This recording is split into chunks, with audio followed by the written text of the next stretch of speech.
Welcome to another exciting virtual library event. I'm Rachel, the Adult Outreach and Event Coordinator for the Greenville County Library System. I'm so glad you've joined us for tonight for another voyage in our Armchair Traveler series. If this is your first time using Zoom, be sure to familiarize yourself with a mute button that's in the bottom left of your screen. You'll want to stay muted while our presenter is speaking, and then you can unmute to ask questions during Q&A, and that will be at the end. Feel free to also use the chat feature in Zoom to ask questions, which I'll relay to the speaker. And you can ask those, of course, at any time, and I'll save those and ask her at the end. You can also use the chat if you have any technical questions or library related questions throughout the evening. To sign up for other virtual events like this one, be sure to check out our virtual calendar at greenvillelibrary.org/events. Now we're so pleased to welcome you to tonight's Armchair Traveler event. We're taking a flight to Bulgaria. So I'm going to introduce our speaker tonight.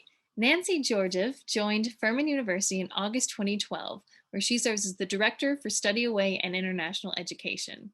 Nancy found a natural pathway in a career for international education through her love of learning foreign languages and exploring cultures like German, Bulgarian, and Russian.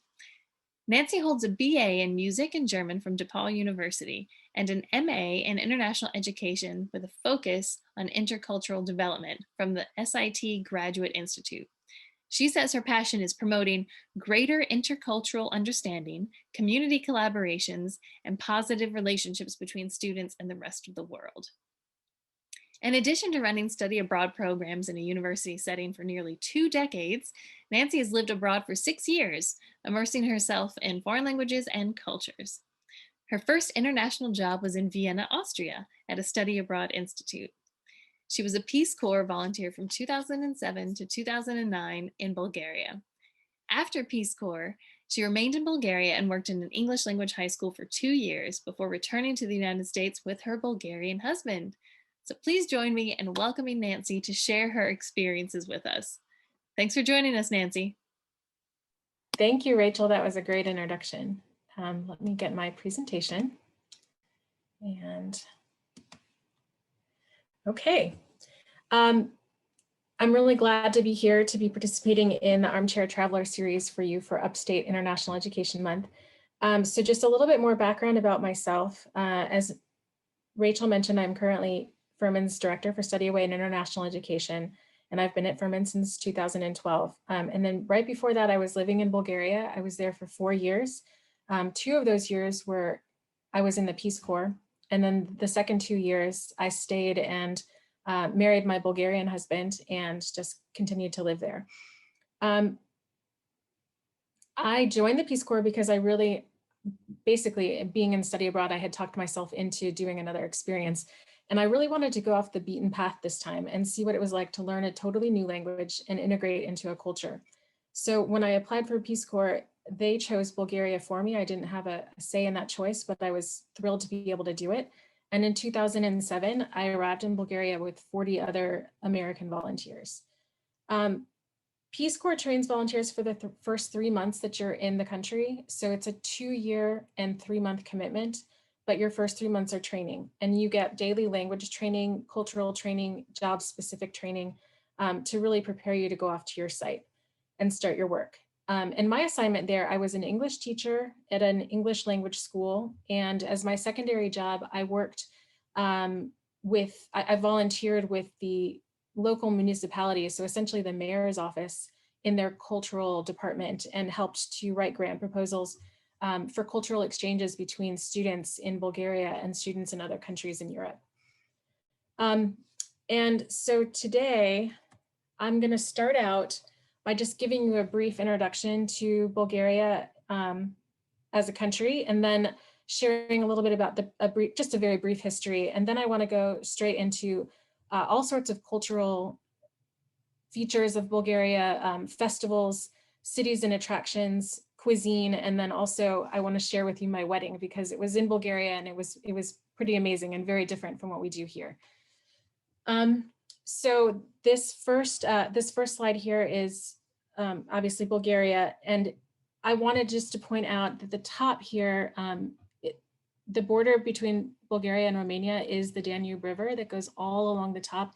And the Danube River actually empties out into the Black Sea. So the Black Sea is the eastern border of the entire country. Then to the south, you have a border with Turkey and also with Greece. And then back up in the west, you have Macedonia, which ends right around here, and then Serbia, which goes all the way back up to the top.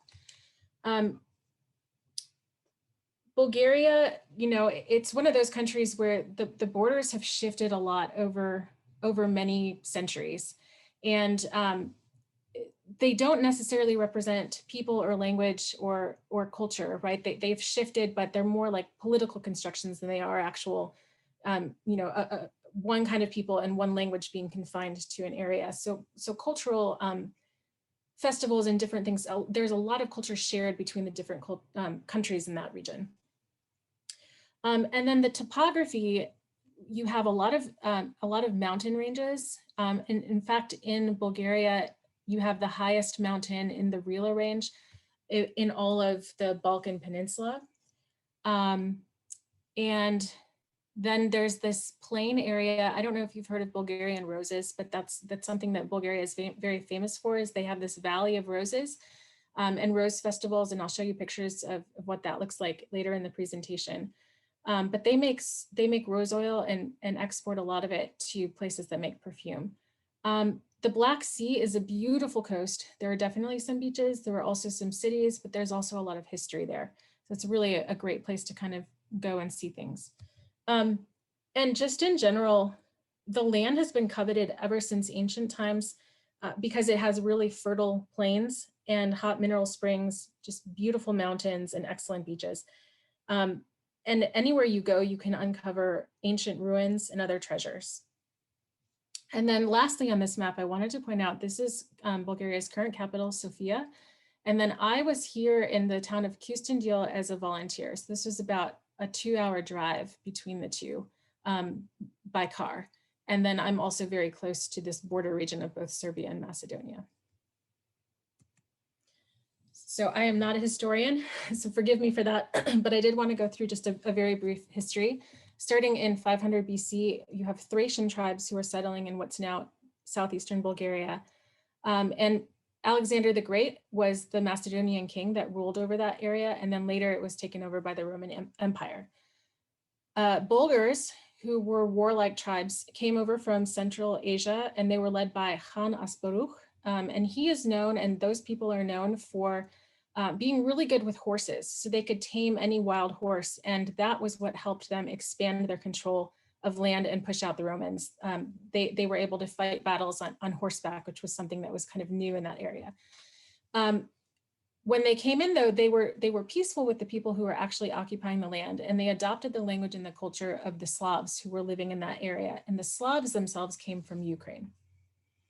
In 681 is when the Bulgarian state was actually established. And then Bulgaria had this time of immense victory and land expansion, which I'm just going to flip to the next slide really quick to show you. So this is present day Bulgaria, this blob right here in the pink. But you can see how much land. It was on 3 seas. You have the Black Sea here. I think this is the Aegean, if I'm not mistaken, and the Adriatic. Here's all of Romania as part of Bulgaria, and all of, a lot of Yugoslavia, Serbia and Macedonia, and down into Greece and part of Turkey, all the way close. This is Istanbul or Constantinople. So really a huge area. And the Bulgarians are still very, very, very proud of that time, even though their land area has now been reduced again. Then in 1396, Southeastern Europe was part of the Ottoman Empire, and the Ottoman Empire lasted, it was the Turkish yoke, and it lasted for 500 years. And I would not say that it was a very peaceful time, because there was a lot of, coercion of getting young people to join the Turkish army and to convert to the Muslim religion.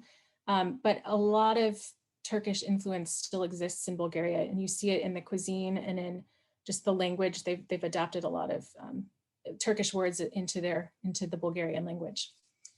Then in 1944, Russia helped to liberate Bulgaria from Turkey and from also European claims after World War II. And communism in Bulgaria lasted for approximately 50 years.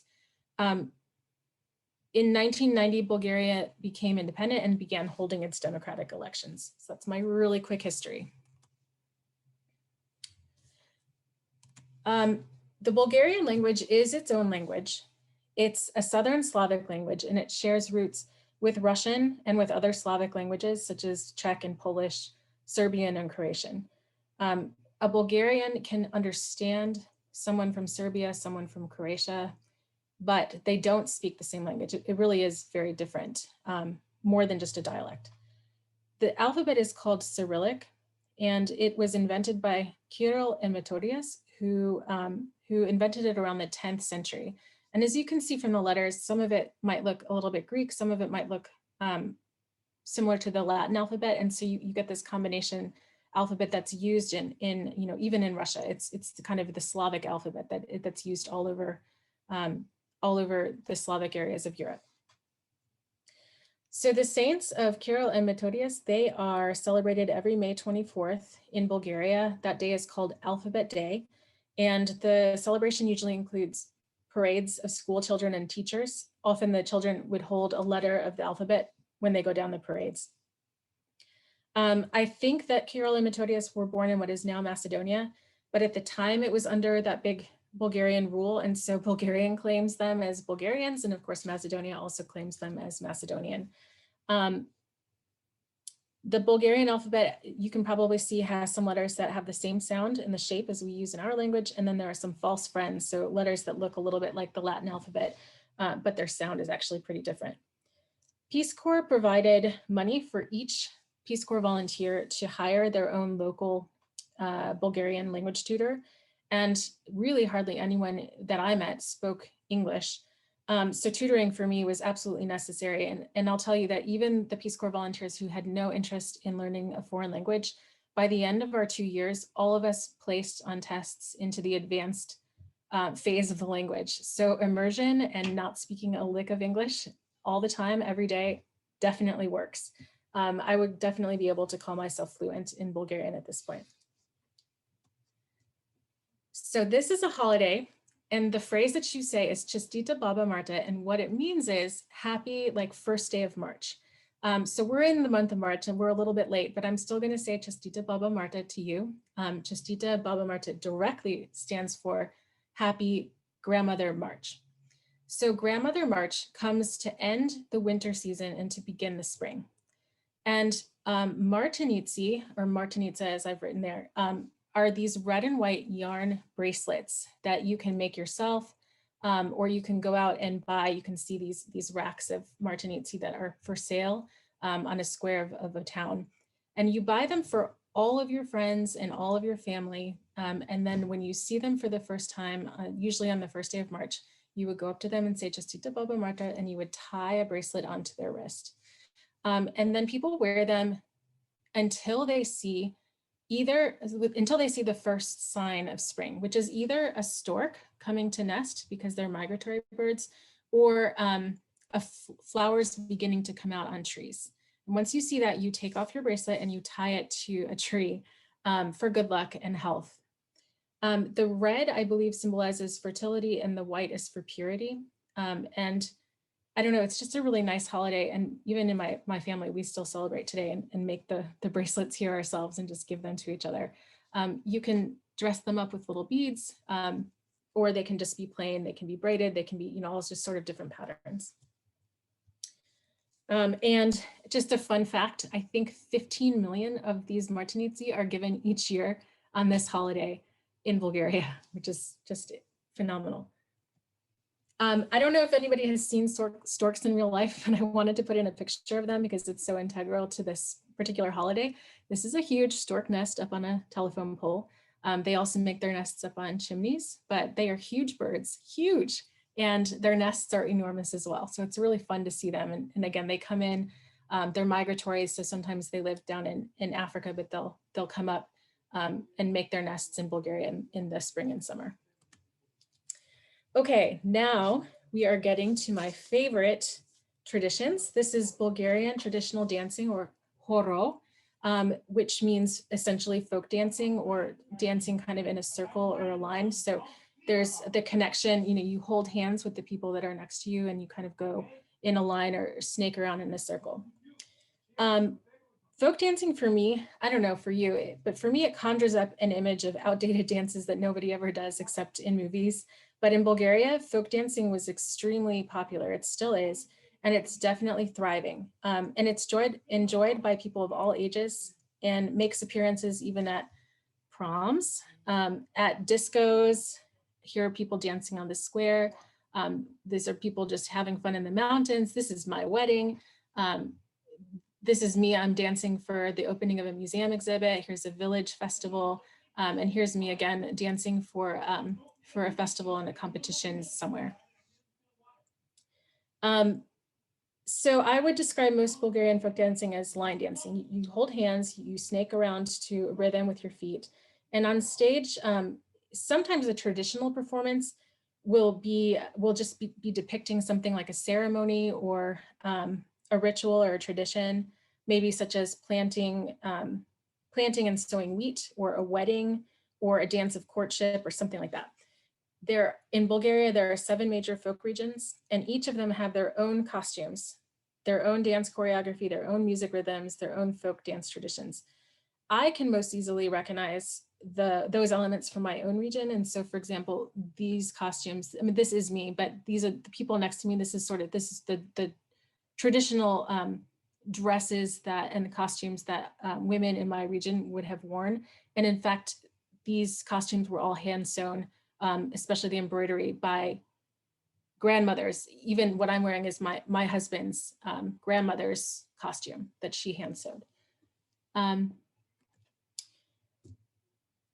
Every time we got together to celebrate something, there was music that you could do this kind of dancing to. It just takes place everywhere. It was extremely important. And fortunately, I had taken the advice of a former Fulbright participant who had been a Fulbright in Bulgaria before. I knew him. He was an acquaintance of mine before I went into the Peace Corps. And he said, whatever you do, find a dance group and learn how to do the Bulgarian folk dancing, because if you can do that, you will show the people there that you care about them, you care about their culture, you have respect for it, and you generally enjoy giving back to Bulgaria, even if you can't speak the language. And of course, it takes a while to learn a language. So while I was still butchering the language, I could at least learn to do the dance steps. Some are very complicated, some are not, but I was in a class, so we were all learning together. And my class was fantastic. We started with maybe 20 people.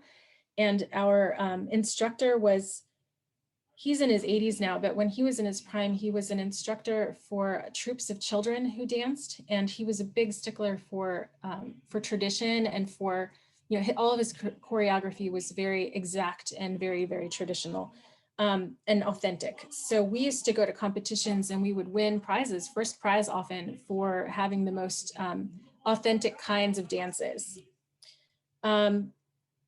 Our group grew up from 20 people to over 100 people in the time that I was there, just in the 4 years. And we went to competitions in Bulgaria and all sorts of other countries around the area where folk dancing is also popular, just to these competitions and these festivals where we could all dress up and dance.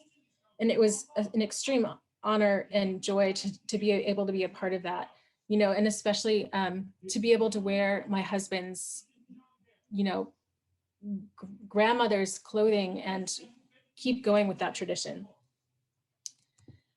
So this is much closer up on the detail of the costumes that were very common in my region, just to see the embroidery. Again, all of this is hand stitched with the gold threads and everything. It's just very, very beautiful, very intricate. Sorry. And this is a man's costume where, again, there's embroidery there.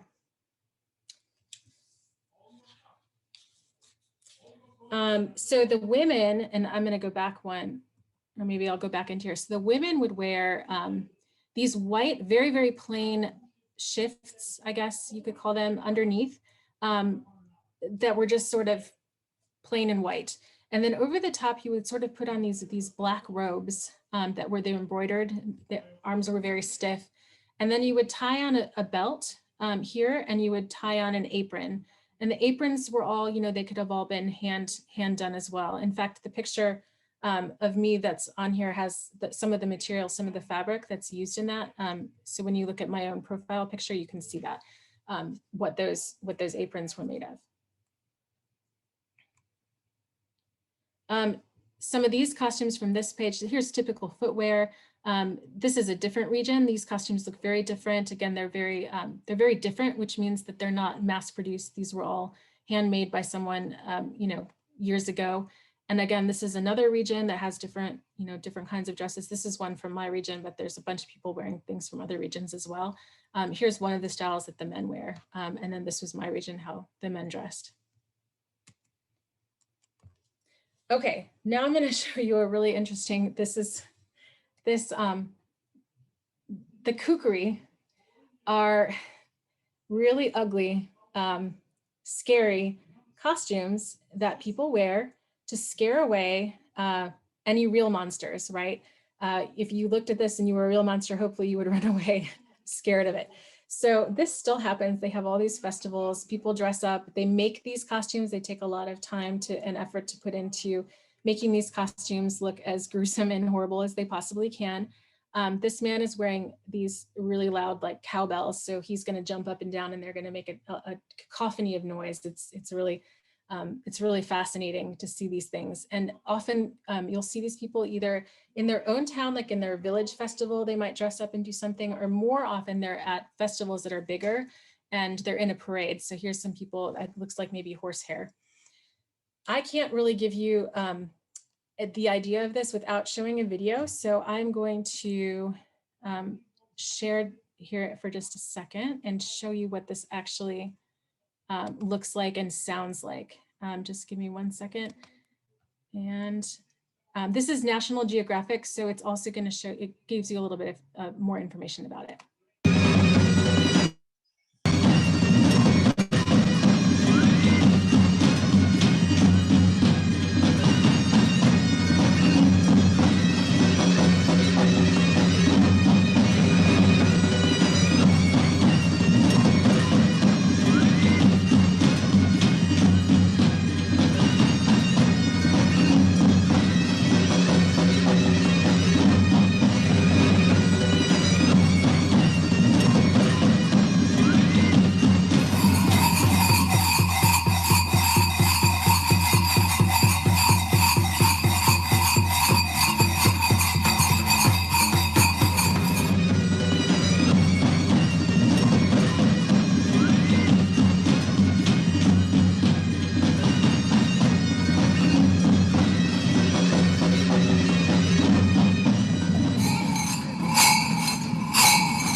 Okay, so I hope you enjoyed getting more of an idea of what that was about. It's very hard to explain what that's like to people who haven't seen it before, and but just really fascinating, especially to see it and to be there in person. It's very, very loud, and the costumes are just scary but fun. Okay, so back to the presentation. Sorry. I was here.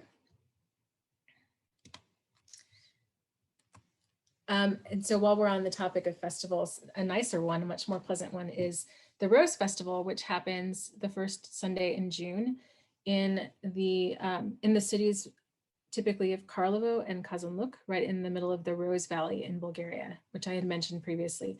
So Bulgaria is the biggest exporter of rose oil, I think, in Europe, and they supply even Paris, the perfumeries there, with rose oil to use there. So I have a very, very typical souvenir from Bulgaria is these little vials of rose oil that come in these wooden, decorative containers.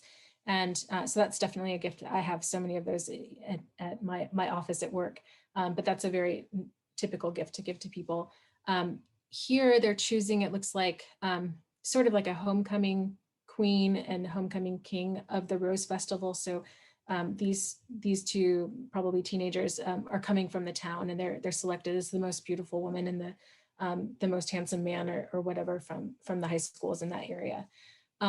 And then, as you can see, they adorn themselves in these wreaths of roses. And of course, you can imagine you find roses that you can just buy, of course, in that way, but also you can buy the oil. They'll make roses into candy, which actually tastes really good. It sounds strange, but candied roses are very good. You can put them in chocolate too. Rose hip tea, anything you can make with roses, they sell it at this festival. It's really kind of fun. This is my town's festival. It's the Cherry Festival, and it's what we're known for in Houston-Deal. And it's held every June as well. And it's a big celebration of cherries, of the fact that we're a very fertile area for growing cherries. They grow naturally in that area. And one of my friends is an artist. He's an art teacher at a school, and this is one of his creations where this is actually a painting. It's a famous artist in Houston-Deal who made this original painting, and he's duplicated it but with cherries. And here you can see some other people doing this. And so these are, of course, tables of cherries, and the table that has the best decorations could win a prize each year.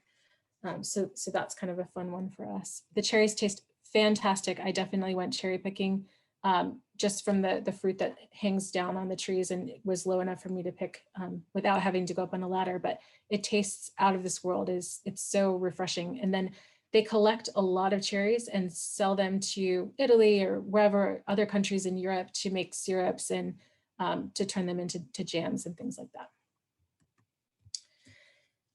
This festival is not one that I witnessed myself, but it is definitely a festival that happens in Bulgaria, and it's a fire walking or fire dancing festival. So the women are put into sort of a trance-like state, and they are able to walk on really hot embers that are still, clearly burning and very, very hot, while there's music going that's sort of drumming in the background. And I think it's a very old tradition that was from a Thracian ritual, and it's dedicated to the sun.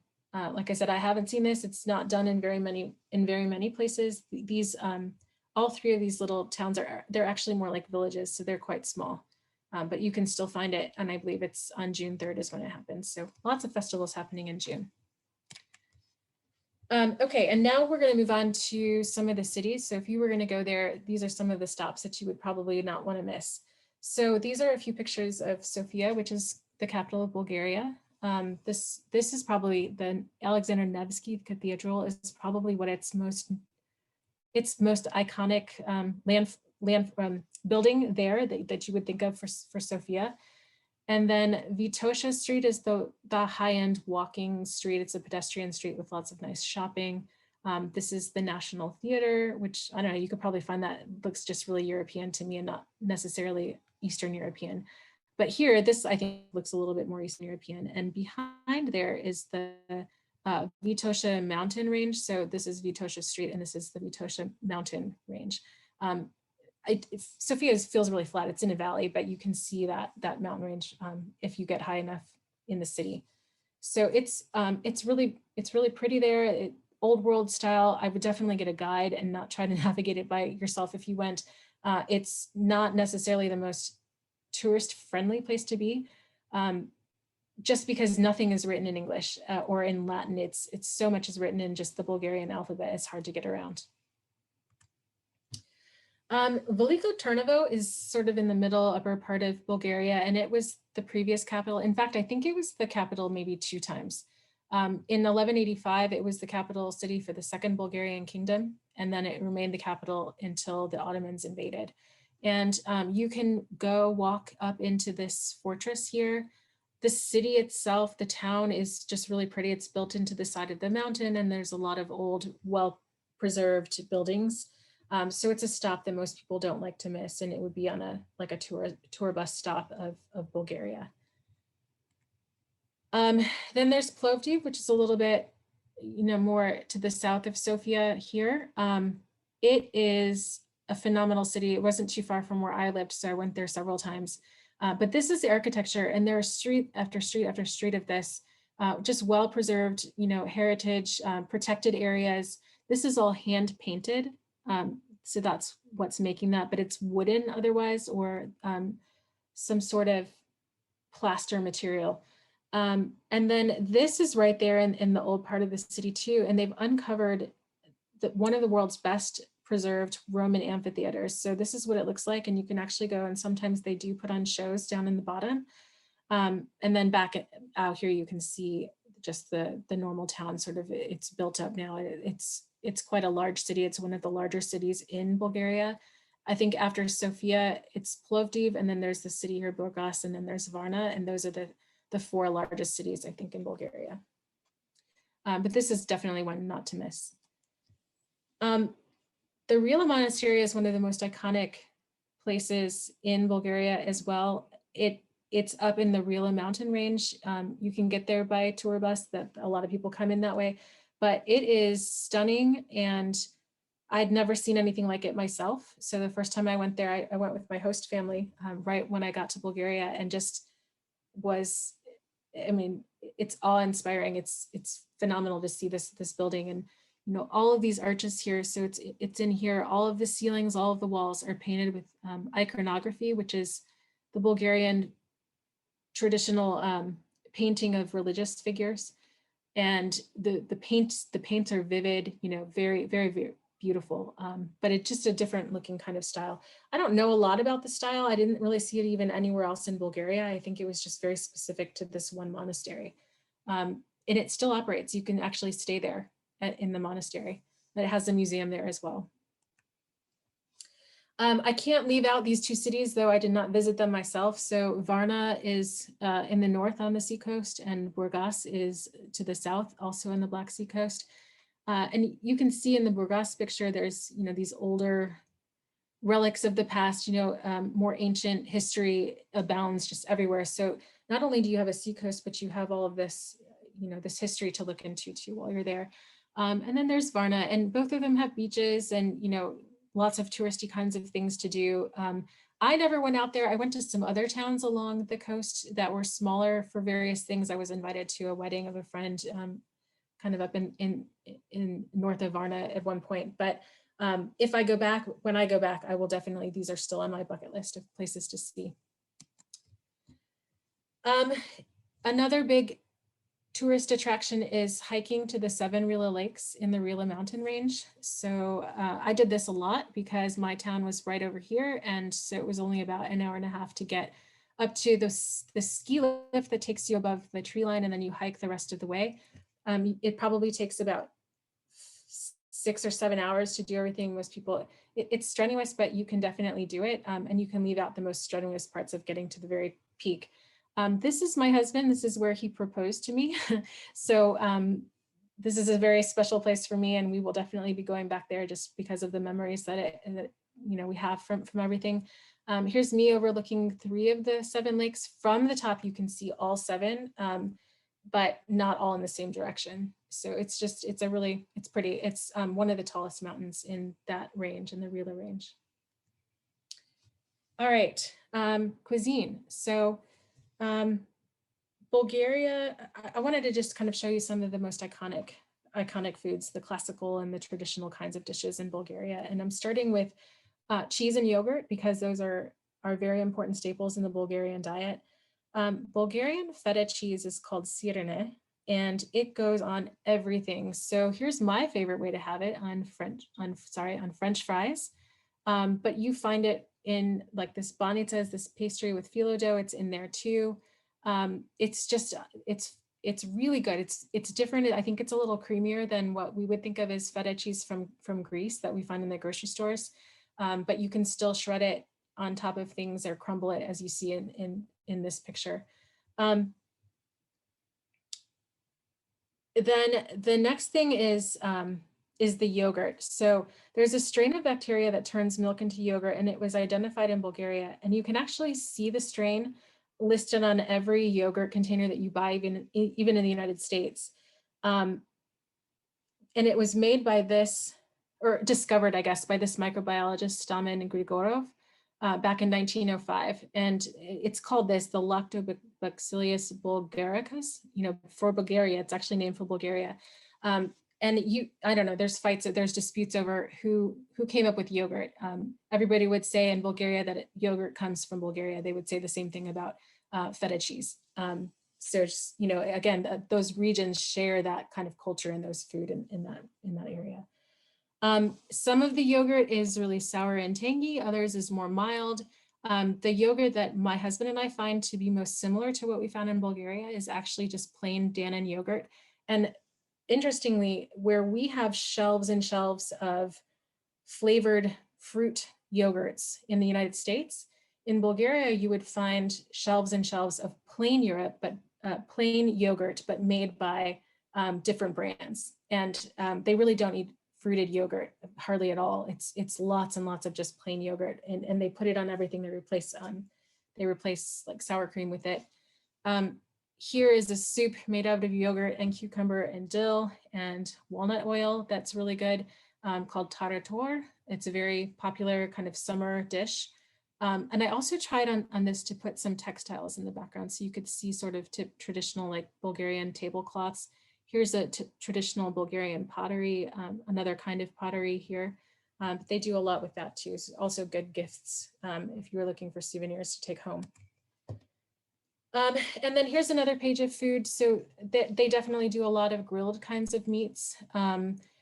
Again, here's more examples of the kind of pottery and the tablecloths that they have. And this is very, very typical, this sort of drag down design.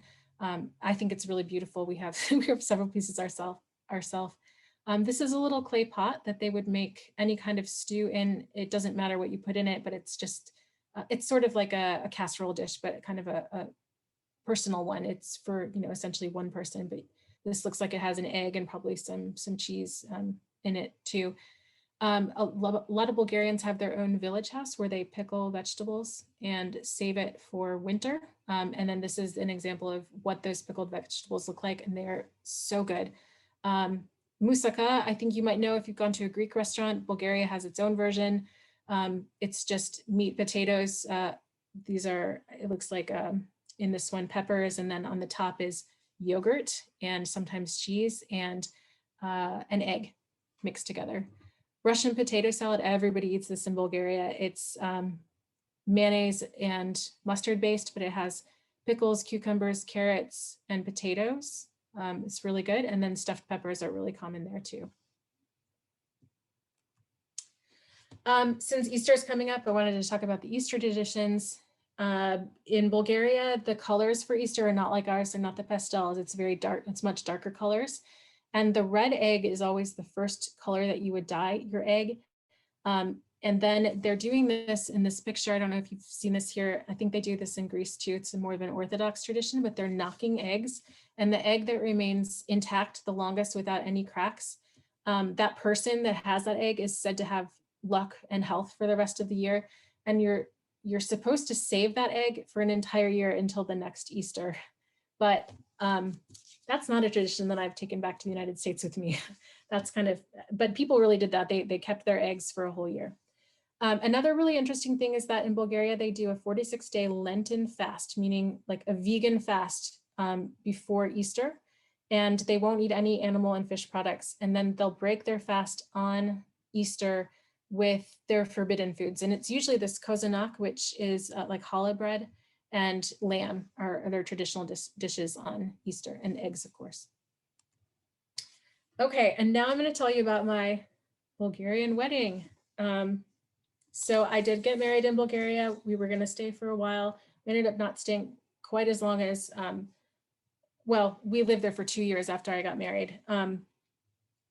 So this is myself and my husband. And this picture, these two pictures of me standing in front of really communist era block buildings, they're called blocks because they're cement prefabricated, literally blocks that they would stack with a crane, one on top of the other. That's what makes those buildings. Of course, inside is much prettier than on the outside, but outside I think is pretty ugly. It's not great, but it places me in Bulgaria. And so I think that's why I like these pictures so much, even though they're not like with a really beautiful backdrop. I mean, even this one, it makes me kind of giggle because I'm standing in my nice dress on an unpaved dirt road, you know, and but that's where we are. I mean, this is Bulgaria, and it's very, I can always remember that this is where I had my wedding. So for weddings in Bulgaria, traditions vary from region to region. And we definitely incorporated some of the traditions for our area, but not all of them. We hired a wedding decorator, a DJ. We picked out a venue in a hotel. We picked out our menu and our cake. But we did it in 3 weeks. That was it. That's all we had to plan the wedding. We even 5 days before the wedding changed our entire color scheme, which is my fault because this mattered to me. It did not matter to my husband at all, but it's because he decided to wear an orange shirt and I was going to have red flowers. And I decided there was no way that we could have an orange shirt that I hadn't seen yet and red flowers. So we changed our theme to more like gold and orange and these orange flowers, and they were able to do it. Our decorator was fantastic and, you know, no big deal. So party of 80, the entire thing from dresses to all the guests' food and the music and the DJ and everything, $2,000. That was it. It was pretty fantastic. So here is the civil ceremony, and really interesting. The bride and the groom go down the aisle together, and they're followed by the matron of honor and the best man. And it is a matron of honor and the best man, and they're usually a married pair because you're supposed to look up to them. You choose them as people that you want to be your mentors in your marriage. And the groom is even supposed to have the privilege of naming your first child. So it's really, you know, it can be that special of a relationship. These two were my friends from the United States who came over with their daughter. She's, I think, like 1.5 in that picture. And so I made them, because they are married, I made them into our matron of honor and our groom for this. So that's us in the civil ceremony. Then after you finish the civil ceremony, you come out of the hall and the groom has to carry the bride over the threshold into the new life. And then from there, we went to the restaurant in the hotel where we were staying. And in this picture, this third picture here,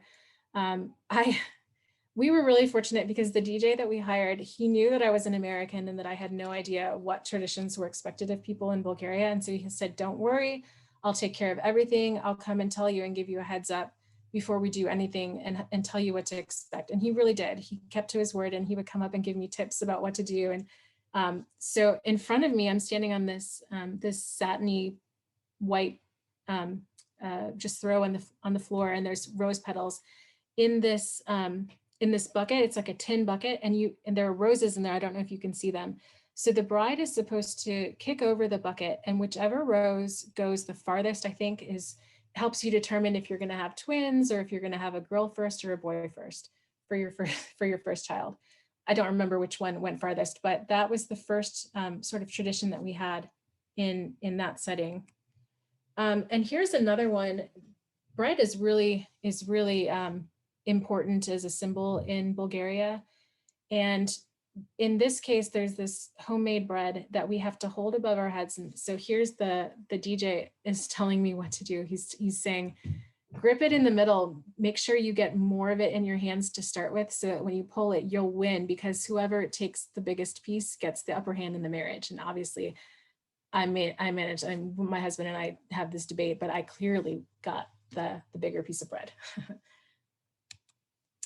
Then we had our cake, and this is a firework on top of it, that happens on every birthday cake in Bulgaria too.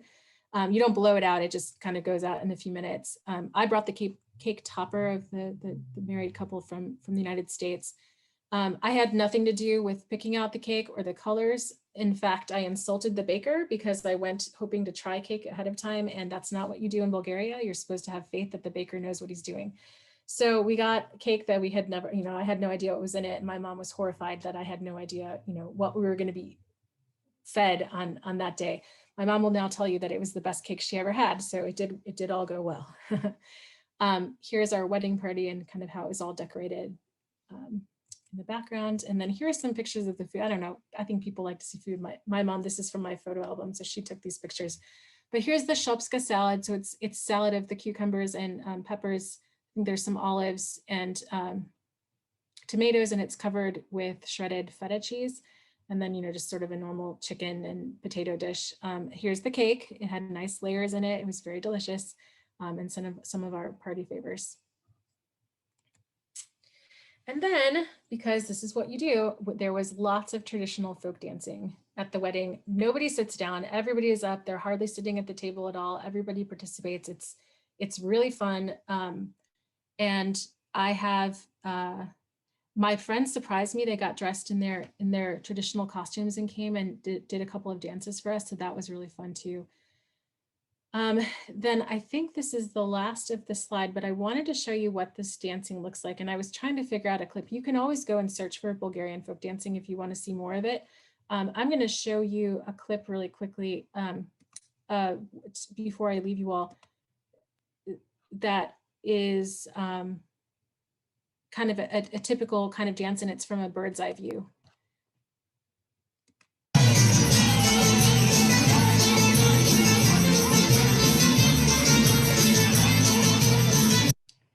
I'm not sure if you can hear that. Hang on, let me go try it one more time. Yeah, okay, there we go.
Okay, so let me share back my presentation. I think I'm on the last slide, and then I can open it up for questions. That was it. Wonderful. Thank you, Nancy. Okay, so yes, we are open for Q&A. So if anyone has questions and you'd like to ask them directly, now's the time when you can unmute yourself to ask your question, or you can pop them into the chat. While you're thinking of questions, I'll go ahead and ask some that have come in during the presentation. The first one was, how do you pronounce, and it started with a G, and it was the name of the lowlands. Gorno Trakyaska? Let me see. Let me go back in the presentation really quick, as I think. On one of the first slides. Yeah. Gorno Traikiska lowland. Trachea is the word for Thrace from the ancient Thracians. And Gorno, I think, means upper. Yes. So Upper Thracian lowlands. Wonderful, thank you. And then one question was, is there significance behind the embroidery in your Zoom background? Yes. So I have, let me stop really quick.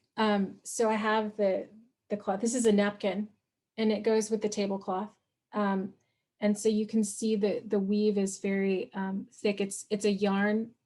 I don't know if you can see it well enough, but it's, but this is a very typical pattern that you would see it. So we use it as a tablecloth, and sometimes we use it as a picnic cloth.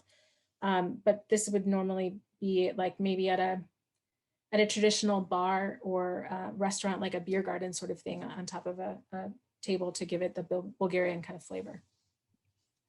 Beautiful, thank you. All right, and then another question, you talked about Orthodox Easter, but the question was, what are the primary religions and how do faith practices shape daily life?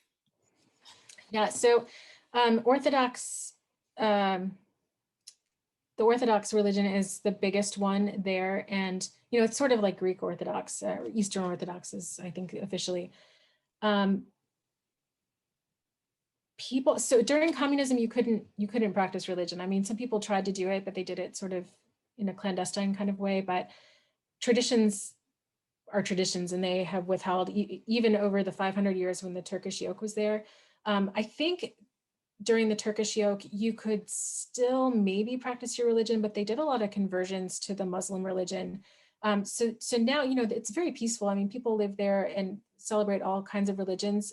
It's sort of more almost factioned though. So my town, because we had borders on Macedonia and Serbia, we were farther away from the Turkish border.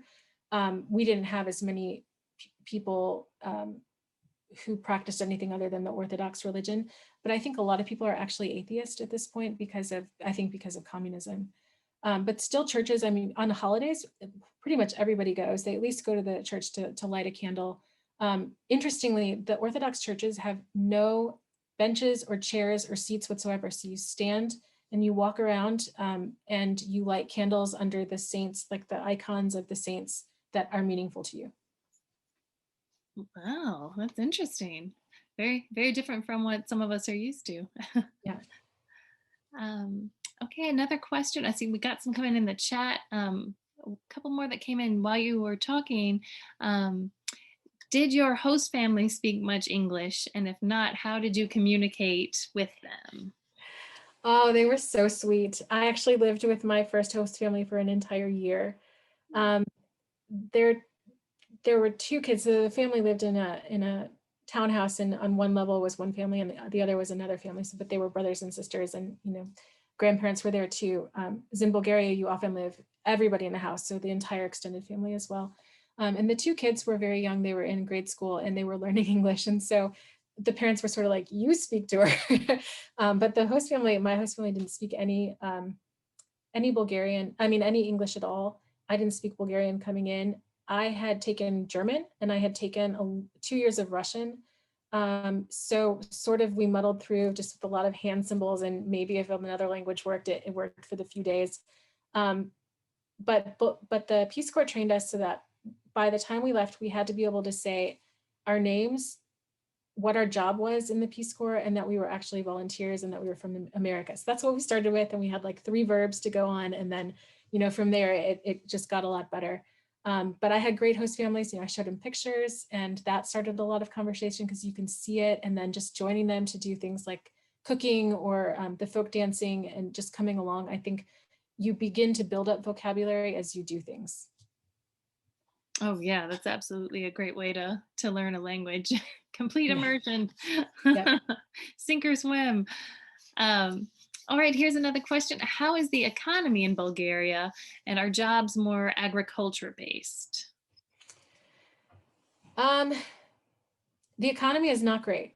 There's a lot of very blatant corruption in Bulgaria. A lot of bribery. It's very different than the United States. I mean, we might think of corruption here, but there it's just like it just happens. It's part of life. And that means that the people who are at the top stay at the top because they're taking money or they're taking bribes to keep the money with themselves and within their friends and family. So Bulgaria is a collectivist society, as opposed to our more individualistic society. So in a collectivist society, your family and your friends are your everything, and you don't care about the outsiders. But you do anything and everything for your friends. So you employ your friends and your family members in your workplace. And if you get money, you keep it within the family, essentially. Not always, but that's sort of the idea. Agriculture, I mean, there's definitely like the roses and fruits and things like that. So that definitely exists. But I would say there's normal industry. There's a lot of construction that goes on, just regular business. You know, a lot of companies from all over Europe will have a headquarters in Bulgaria because it's so inexpensive to live there. So Coca-Cola has a branch there. Car parts are made there. In my town, there were some factories that manufactured shoes for an Italian company, clothing that gets shipped out to other countries because, again, labor is so cheap in Bulgaria. So it was sort of like a mix of factories and just business in general. Okay, thank you. And now we've got one great multi-part question here. So since you have connections with Study Away and surrounding nations, can you rank Bulgaria versus traveling to more traditional destinations like Turkey, Greece, and Russia? And for what reasons might you choose Bulgaria? Romantic, quiet, kinder, or just once you visit the big iconic places, it's just cool off the beaten path? Okay, I see that one, so I got to read it again. Yeah, it's a long one. So the first country, Bulgaria was kind of late in my traveling, but I had gone previously, prior to that, I'd actually been to Turkey and to Russia. And Turkey was probably the first country of sort of the Eastern European, you know, almost border on Asia culture that I'd seen that I just fell in love with. I just thought it was phenomenal. I would say that like Istanbul is a lot easier to get around than Bulgaria. Greece is Athens is a lot easier because they've had the Olympics. So it's easier to get around in places that have already had to think about their infrastructure, whereas Bulgaria really hasn't had to have that opportunity. I've also been to St. Petersburg and to Moscow and, you know, find those places really fascinating. Bulgaria is your like old world, not super relevant to the contemporariness of the rest of Europe right now. So, you know, it has a little bit of everything. It's a great place to go to explore history, but also, you know, you have the mountains if you like to hike, you have the beaches if you want to relax in that way, and everything in between. And the people are just really, really friendly and nice. And I mean, I don't know how I would quiet. Yeah, if you were going to go on vacation, I would say it could be quiet. It could be a romantic kind of destination. Like none of my friends have ever been here kind of thing. I mean, my parents and my family and friends didn't know much about Bulgaria before I went there. And it is cool. It's a cool off the beaten path kind of place. So I'm glad I had the opportunity to really get to know people there and the culture. Yeah, it sounds like fascinating and such a different experience than some of these more traditional places that they've mentioned in the question there. Yeah. Well, we have ended our journey to Bulgaria now. We really appreciate you sharing your time and experience with us, Nancy. Thank you so much. Everyone has, I think, learned a lot, and there was a big thank you for sharing your personal experience with the wedding that made everything a lot more meaningful for us. So if you're interested in traveling to Bulgaria, now you've all got some ideas under your belts now. So thank you, as always, for attending Greenville County Library event. We want you to check out more of our virtual events and be sure to check out our adult classes and activities. Those are on demand, so you can access those anytime. Your library is always 24/7 that way. And then, of course, we would love for you to follow us on Facebook, Instagram, and Twitter. And then, of course, you can sign up for our e-newsletter so you don't miss out on any of these other events. And don't forget, we have another series event for Armchair Traveler to Colombia. And that is next week, this exact same time, same day of the week. So make sure that you register for that on our webpage. So thank you all for coming. And I hope you have a wonderful evening. Thank you again, Nancy. Good night, everyone.